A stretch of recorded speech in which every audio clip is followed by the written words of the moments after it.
Welcome to the 7th video in SPSS for Beginners from RStats Institute at Missouri State University. Now, in the last video, we learned how to compare means when the same sample was measured twice. In this test, we are going to measure one group, males, and then measure a second group, females, and then see if the mean for males is statistically significantly different than the mean for females.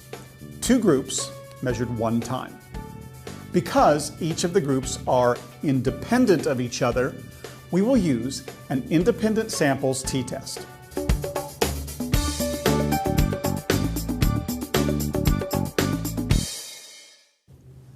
Using the same data set that we created in the first video, let's look at the variables. We need two groups. The variable gender will work nicely for these groups. We have males and females. We need to measure the groups on something that can vary. We measured height and weight.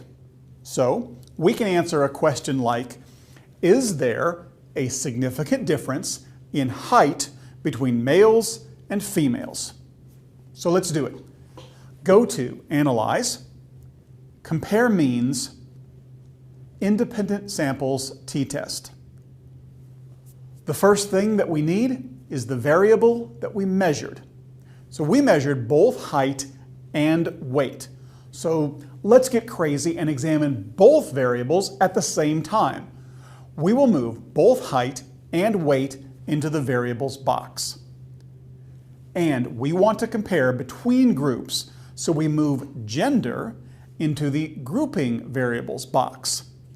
But notice that OK is still not available. We have these question marks. What else do we need to do? SPSS is telling us that it doesn't know what our coding scheme is. So we need to tell SPSS what are the two groups. Now you may ask, why do we need to tell SPSS about the groups? We only have two groups. Yes, we have two groups, but there may be times that you are using a categorical variable coded for multiple groups, like freshman, sophomore, junior, senior. But we only want to compare freshmen to seniors. So we have to be able to specify which of the groups should be compared. So click on Define Groups. For group 1, we will assign 1, which is males. And for group 2, we will assign 2 for females. Now we have our two groups. Click Continue, and you can now see that OK is available, so we are ready to run this test. Click OK. Just as before, we get one table with descriptive statistics.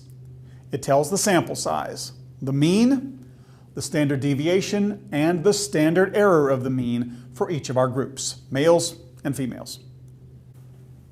Below that, we see the table containing the inferential statistics. We can mostly focus on this middle part of the table. We have the t-score, the degrees of freedom for our two groups, and the p-value that corresponds to that t-score at those degrees of freedom, which we use to determine if there is a significant difference or not.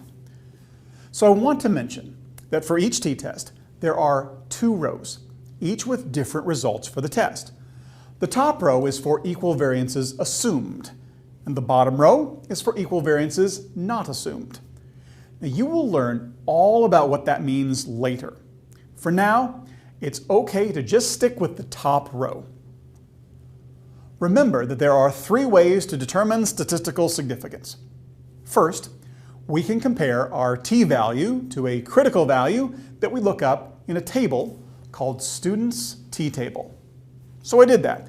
And for 8 degrees of freedom, the critical value is 2.306. This will be the same critical value for both of these t-tests.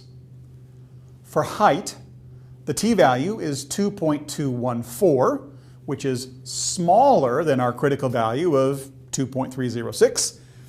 But the t-value for weight is 3.413, which is larger than our critical value of 2.306. When the t-value exceeds the critical value, then the means are different. We can also look at the probability value to see if it is smaller than 0.05. The p-value for height is 0.508, slightly larger than 0.05, but the 0.009 for weight is smaller than 0.05. And we can look at the confidence interval to see if it crosses 0. For height, the lower value is negative and the upper value is positive, so it crosses 0, not different. For weight, both values are positive, so it does not cross 0. So what do you think? Were there any significant differences for height or weight? Height was not different, but weight was different. We can check the actual means in the descriptive statistics for more clarity. Males weighed 142.8 pounds, and females weighed 123.2 on the average. So males weighed significantly more than females, but their heights were not statistically significantly different. So, I've been talking about statistical significance as if it tells the whole story. But that is not actually correct. There is something else that we should calculate in addition to the p-value and the confidence interval. We should calculate the effect size. I have another video in which I go into a great deal of explanation about effect sizes and why they matter.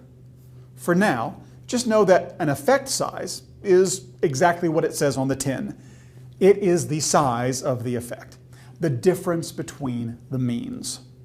Check out the RStats effect size calculator for t-tests for a spreadsheet that you can use to compute effect sizes directly from SPSS output.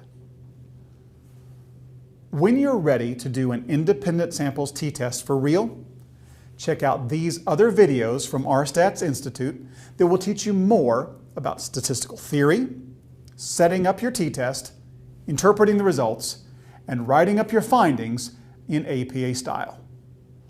Thanks for watching these videos about SPSS for beginners from RStats Institute at Missouri State University.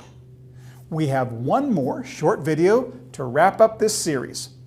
If you've liked these videos so far, be sure to subscribe and have all of our videos available for your viewing when you take your statistics course.